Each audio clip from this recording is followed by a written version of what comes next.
Welcome in, guys, to the Roll Tide Rewind, first ever basketball film edition. And we have with us Owen Barnes. Owen, where can I listen to the Barnes on Bama podcast? Yeah, so the Barnes Alabama podcast, you can listen to it on YouTube here. I've got a show we come out about twice a week, cover football and basketball. Obviously, this time of year is a super busy time of year because I do a ton of basketball coverage, as well as Apple, Spotify, and pretty much anywhere you can listen to any podcasts.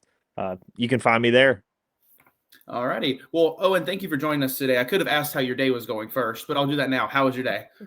Yeah, it was good. Not too terribly bad. I didn't tell you this, but I accidentally kicked a bed last night, and so I have Ooh. a little bit of a toenail issue, but that's a completely different discussion. Was in some pain, but it's been a good day overall. It sounds like a grand old day besides the bruised toe. But Owen, what have you thought about the Alabama offense this year? I know it's only been 4 games, but in those 4 games, Alabama's played St. John's, Purdue, and Illinois. And then looking ahead, you got Gonzaga, you have Arizona, Players Era Tournament, Clemson. We have a lot of good teams on the way. But what have you thought about the offense so far? I thought a lot of things about the offense. I think that both Alabama has not performed to its full potential and has shown very good flashes.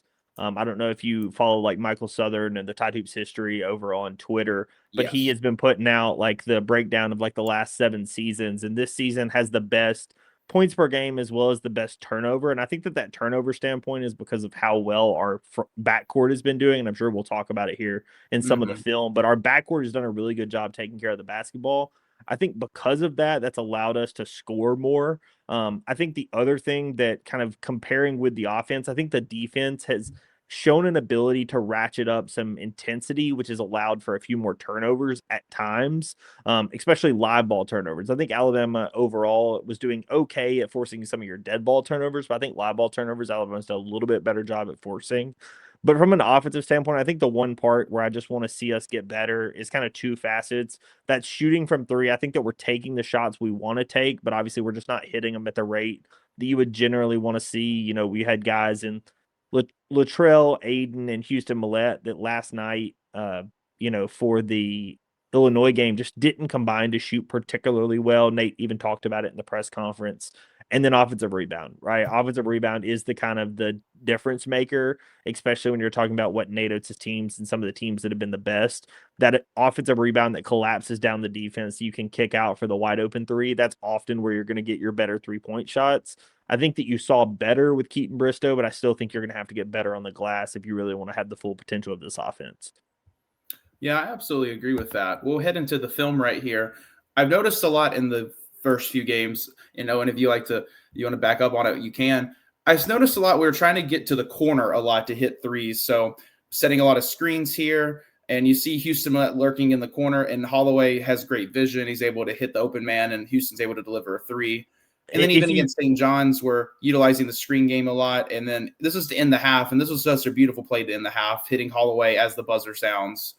And you can see it on these next few clips where we're trying to utilize that corner range. And even Aiden Sherrill here, who's shooting 50% from three so far this year, which is crazy to think about, but he just hasn't played much because he's been in foul trouble, it feels like, every single game.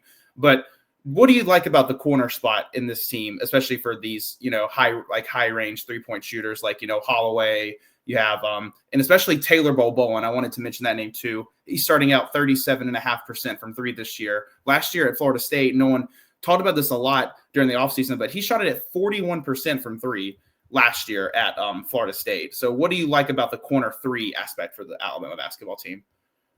Yeah, I think the big thing when you're talking about the corner three, and if you'll notice in some of these clips, like even right here on this one, Houston takes the shot in the corner, but Amari Allen was in this weak side corner, like right before he ends up passing to Houston. That allows for that drive through jump around that you saw in the past couple of years where you jump into the baseline and kick it out that Nate has kind of had with his offense. I think that we're stressing the corners. Honestly, the reason why the corners mean so much, especially when you're talking about a Taylor Bowen or an Aiden Sherrill, different when you're talking about Houston or Aiden Holloway. But I think it's because it draws the center or the shot blocker so much further out of the paint.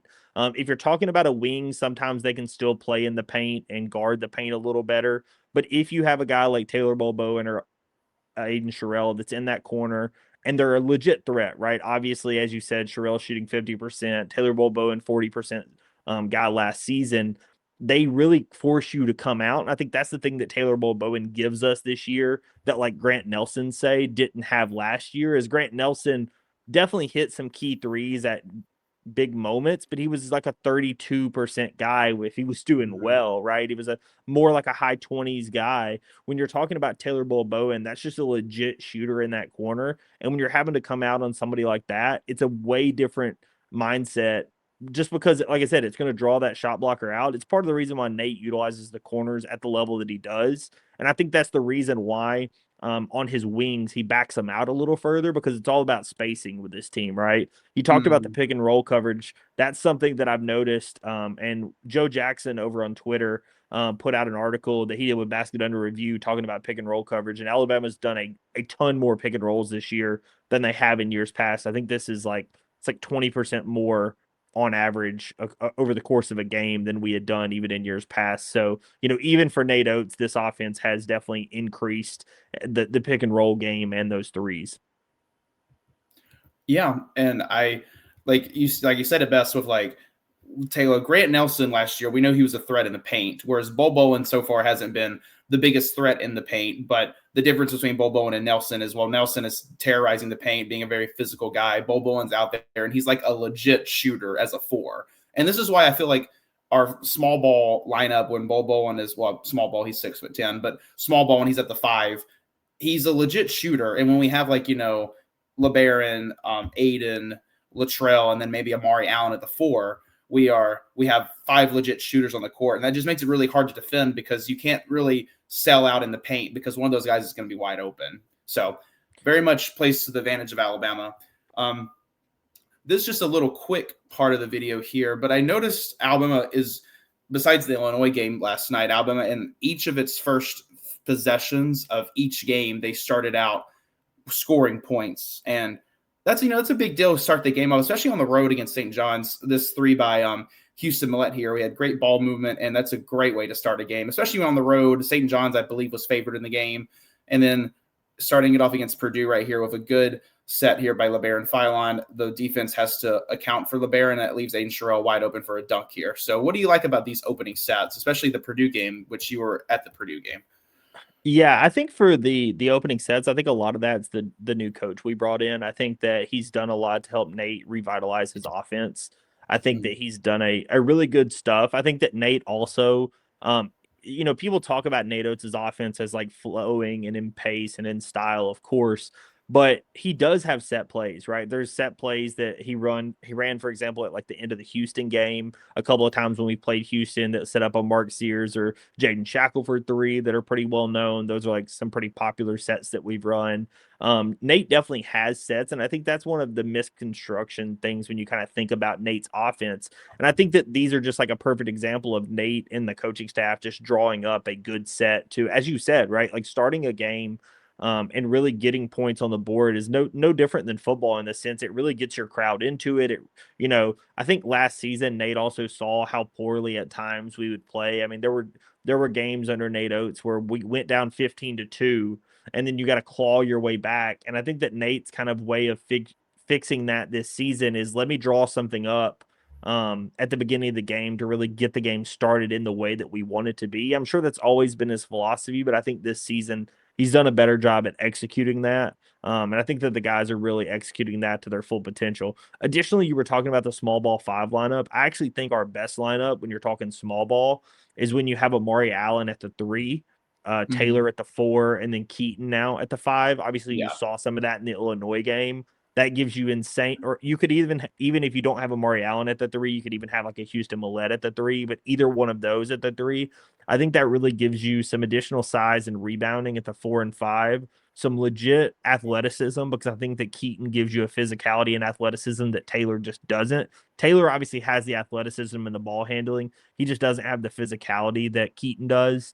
So I think that those are the lineups you're going to see potentially moving forward. Nate even talked about that was the reason why he moved Trelly into the starting lineup because he wanted to have Houston available for those back end lineups so that they could have some additional rebounding because he felt like the starting lineup with Aiden and Taylor was okay. He wanted to move Houston as a little bit bigger body into the second line for rebounding purposes. And what a relief Keaton Bristow was last night. I felt like as soon as he came in, the impact was obviously made, like rebounding and just also toughness too. We love what we see out of Bristow. But to add to your starting lineup question, we'll move on to the Nets part, which is on our fast break portion of the video. But before we start the fast break portion, do you think when Jalel Bethea comes back, do you think he has a role in the starting five if he, gets to the full potential that we see that he can have, especially with his athletic ability that's been raved about all summer? Yes, that's a question I've been asked many times. I was asked it on some live streams following the game, and I think that Bethea is going to be at a level that there is a world in which he starts, right? There's a world in which he slides into that three man because I think Houston Millette and Latrell Wrightsell both are comfortable coming off the bench. They know that they're going to get the playing time. They know that Nate trusts them. So I think the world exists where he starts. But I think that there's also a world in which Jalil Bethea comes off the bench and plays starter level minutes, be it Mm-hmm. 20 plus minutes a game, right? The way that I look at something like that, and this isn't me to talk, poorly about Bethea, but it really matters what Nate Oates thinks his mental will be, whether he starts or not, right? If there's a situation where Nate Oates thinks that by starting Jalil, he will have a better mental going into the game, then Nate may start him and play him the same number of minutes it would be as if he came off the bench. But by starting him, that gets him off to a faster start, right? Because some Mm-hmm. players, like Aiden Holloway did a really good job last season coming off the bench, but not every player does as well coming off the bench as they do starting, right? Houston Millette, a great example. He goes from starter to coming off the bench, as we just talked about in that Illinois game. He gives us 10 points, hits the biggest free throws of the game to ice the game. Not every player is going to be able to give you that off the bench because they think that, oh, the coach thinks differently of them, which is why they're not starting or whatever, right? Like, so in my mind, Jalil Bethea is going to get starter level minutes, whether he starts or not. I don't think it would shock me if he starts because I think he has the athleticism. What I have heard about him in the offseason is that he is good enough to be a starter. But honestly, I heard that same stuff about Keaton Bristow, and that's the reason why I kind of sung his praises all offseason. I just knew that Keaton Bristow was at a spot that he realistically wasn't going to start because Taylor and Aiden kind of had that 4-5 locked down. I think that Jalil Bethea, the difference in that is he gives us a length that Latrell Wrightsell doesn't have, and he gives us an athleticism that Houston Millette doesn't have. So it's kind of a best of both worlds scenario at the three. So I think that realistically, him starting at the three when he gets fully healthy, like say my SEC play, I think is a very real likelihood. What is Keaton Bristow's vertical? I think you said it on your show last night. What's his vertical? Yeah, it was officially tested at 41 and a half. There's a video Whew. that I forget who put it up on Twitter. I did a video of it over the off season. But yeah, his official vertical is 41. It's just a crazy vertical. He has For a like guy that's legit six just foot ten. yeah, I mean, he has legit jump out of the gym athleticism. And that's the part where, when we're talking about fast breaks, I know that's was kind of your next question. Like, he's a guy where I think what he does in fast breaks, I think the benefit to this team is having guys like Amari Allen and Keaton Bristow that are your best rebounders because they also have the skill set to put it on the floor when they get the ball, right? It isn't a situation, say, in years past where you would have Grant Nelson, right? Like, not to say he could never bring it up the floor, but he was definitely not as good bringing up the floor as another guard. Or Mm-hmm. Cliff. Big Cliff last season was not bringing it up the floor ever, right? No. Keaton Bristow and Amari Allen both have the ability to put it on the floor and keep the tempo running. So I think that's honestly the part that's impressed me the most is having those guys that can put it on the floor. That keeps your tempo up, but it's the fact that the turnovers haven't gone up with it. Because what you saw at the beginning of Nate Oates' tenure at Alabama was as the tempo rose, so did the turnovers. And early this season, even against some really elite competition, that hasn't happened. And honestly, that's the part that's kind of the most promising to me is your Mm-hmm. transition. If you can cut down on the turnovers, which honestly has been the part where Alabama has struggled the most, is just honestly like Davion Hannah happened in that Illinois game where you just speed yourself up a little too much. I think the Alabama is going to have a lot of success in transition. Yeah. And speaking of the fast break, so far this year, according to KenPom, we are fifth in tempo. The only other team that is in the top 170 of the KenPom rankings that is top five in tempo is Oklahoma State. They're third, but they're ranked like in the 50s. whereas Alabama is ranked 18th in KenPom, which I think is subject to scrutiny, but that's not the video. But tempo is KenPom, adjusted tempo is possessions per 40 minutes, which is adjusted for opponent. Alabama's already 5th, and I think last year and probably all the years before, Alabama was like top 5, top 10. He's like probably first most years in tempo, and I think a lot of the tempo helps us, get those high points per game numbers that we're getting. Like last year or 2 years ago, 90.1 points per game led the country. Last year, 90.7 points per game led the country. This year, 91 points per game.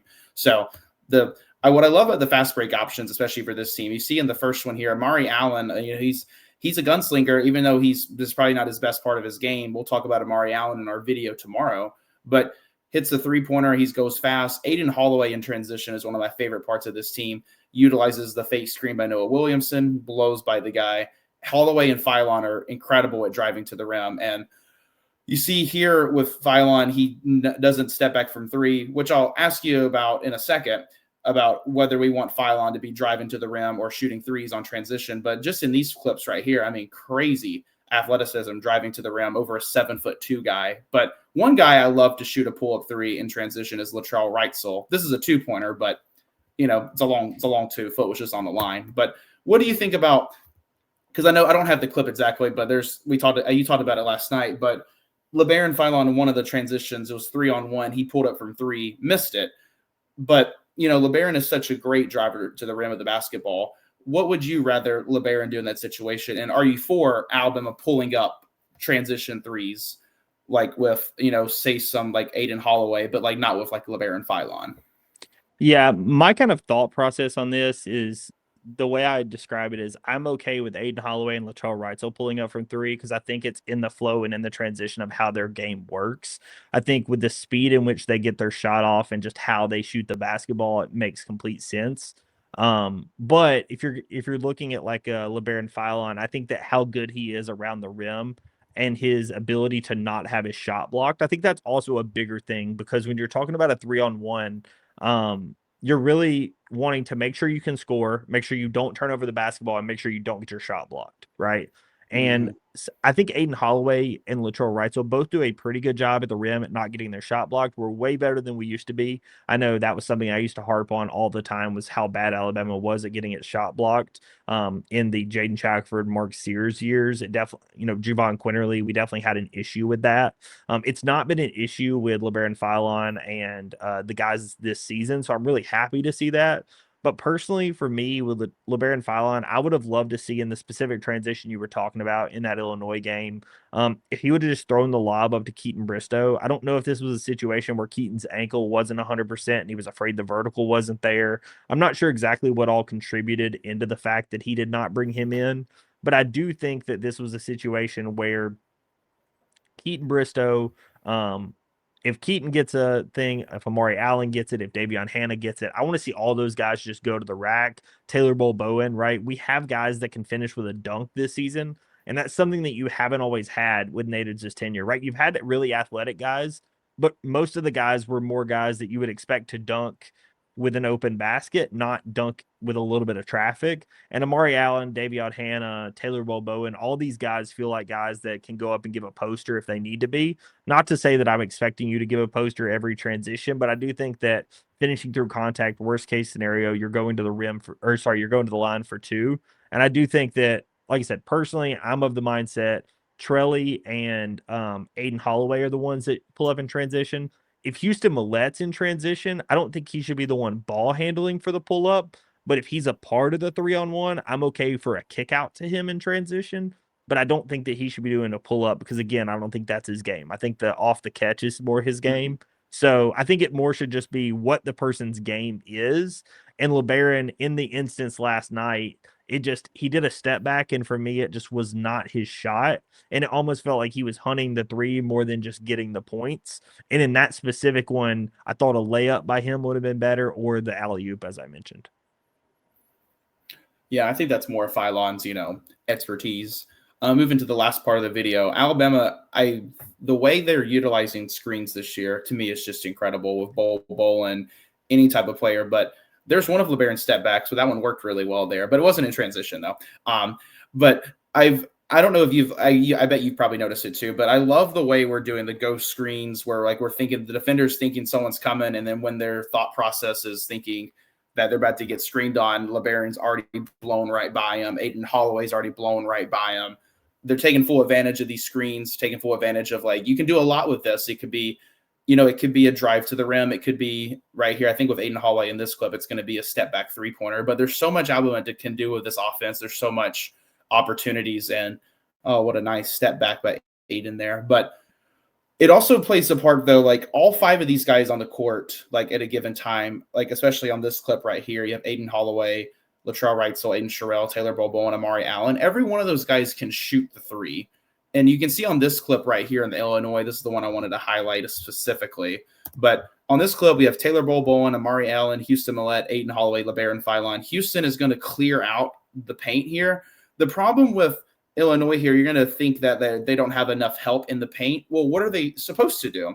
The reason being is Bo Bowen is a 40% three-point shooter. Aiden Holloway was a 41% three-point shooter last year. So far, he's like at 35%. But then again, we've played a very tough schedule. I'm not going to expect him to hit 40% every single game. Houston Millette's a good three-point shooter. LeBaron's been shooting 38% this year.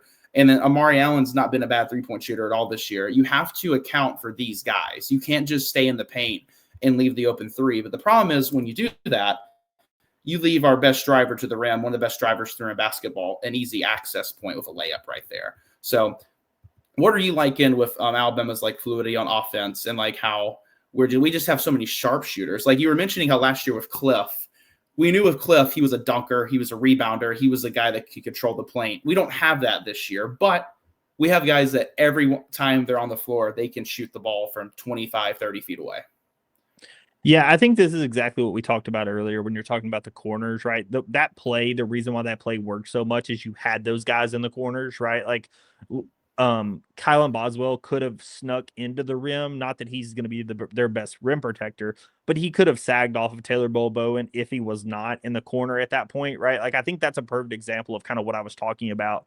Kylan has to stay attached to Taylor in that clip because if he doesn't, Taylor's going to have the wide open 3. They're going to have Ben has to stay attached to Amari because again, wide open 3. I think the additional thing because of LeBaron and Trelly and Aiden Holloway, I think Aiden and LeBaron have done the best at this, is when the ghost screens have caused the defender on them to shift their hips. If you'll look, the ghost string causes the defender that switches off of Houston Millette to flip his hips just a little bit to the inside and open up to the lane right there. He immediately, as soon as he gets his hips shifted, LeBaron knows he can get past him, right? And what they've done a really good job at right there, right? Like he gets his hip shifted, he immediately can get past it. You saw that again in the St. John's game where they kept getting Zuby Ejiofor, and as soon as they would get him on their back hip, they would just explode through the pocket and go, right? Like, so that's, I think, where Alabama's had the success in these ghost screens is Alabama's been able to get specific guys like on their hip where they know that they can exploit that, right? And I think that it's a situation where because everyone expects Alabama to score in the first 10 seconds, and I think that every coach that's worth their salt is preaching that when they go up against Alabama's scout team in practice is this team is trying to score as fast as possible. When you hear that, I think as a defender in your mind, you're expecting, oh, I have to get there because they're going to score this second, right? But then you see a situation where, like in this clip, or in the clips against St. John's, we kept backing it out, and it ended up leading to an Aiden Holloway step back. And it's just because Alabama has an ability to score that quickly does not mean they score that quickly every possession, right? Like if they can get to the rack, they're of course going to go for it. They're not afraid to score with 27 seconds on the clock. But if they need to take a step back with 4 seconds left, they will. And I think that that's something that honestly, how the opposing coaches are having to coach it helps that as well. But that exactly what you're seeing right there, like Aiden Holloway just getting a guy to shift his hips. Like I said, this possession's a great example because they assume Trelly is just going to go to the basket and that we're going to try to score immediately. In their mind, they're like, I have to stay in front of this guy. And then Alabama takes a shot with 13 seconds on the clock and buries it. But that in my mind, that's all set up by the fact that with 20 seconds left on the clock, they were expecting we were going to pull. right? Like most people, you aren't expecting them to pull with that 20 seconds. Mhm. And I think that because of how that's been drilled into their head going up against Alabama, that works to our advantage sometimes when we have these possessions that go a little longer.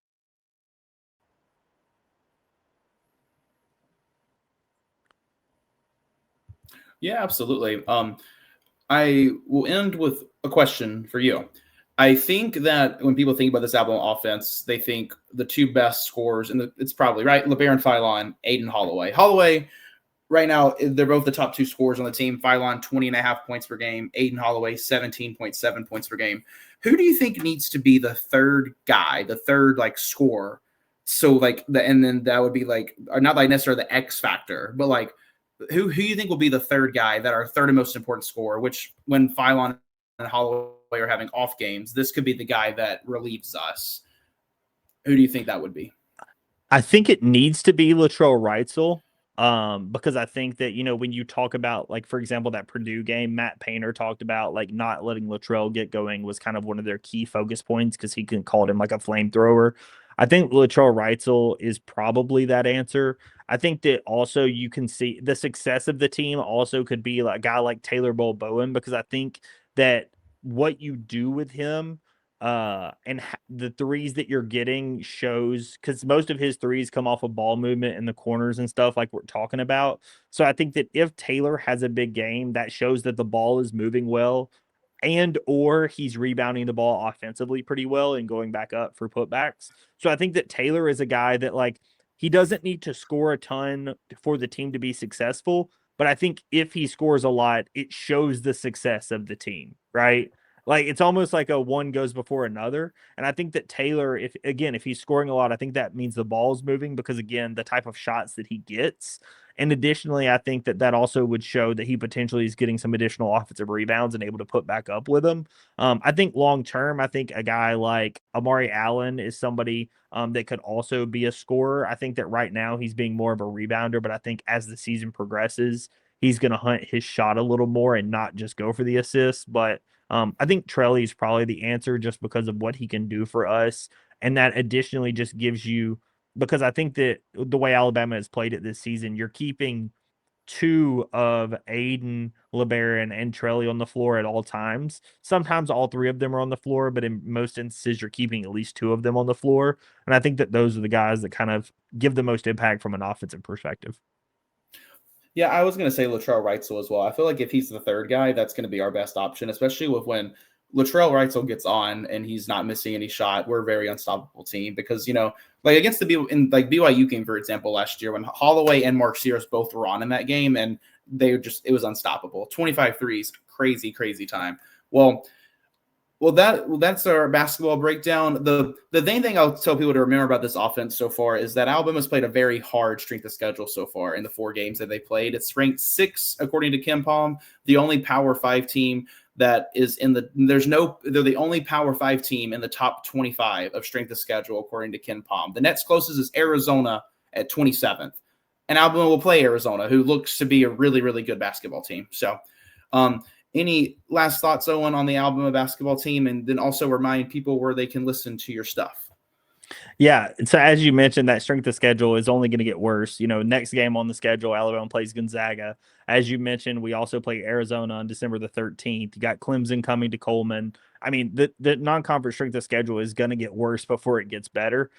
Your better is playing South Florida and Brian Hodgson, and then Kennesaw State and Antoine Petway. So that I really wouldn't call that getting better. Obviously, you're Mm-hmm. playing some former assistants, but like nobody schedules those teams as bye games because South Florida is a really good team. Yale's a really good team. Like there's no real easy games on this schedule. So, as you said, I think that the scoring people just need to understand who you're going up against. So the fact that you're doing it, who you're doing it against, it matters as much as anything. That also is going to impact some of your percentages a little bit as well. But I think that we've learned a lot about this team through the first 4 games. As I mentioned, if you're interested in following my stuff, Barnes on Bama is my YouTube channel. I do live streams after most games. I'm not going to do them for the MTE tournament in Las Vegas just due to the time zone discrepancy of the crazy late starts. But for all away games, I do the reaction streams. Then I'm planning to do those for some home games as well. So if you're interested in any basketball content, I do previews and breakdowns of all the games. Come check it out.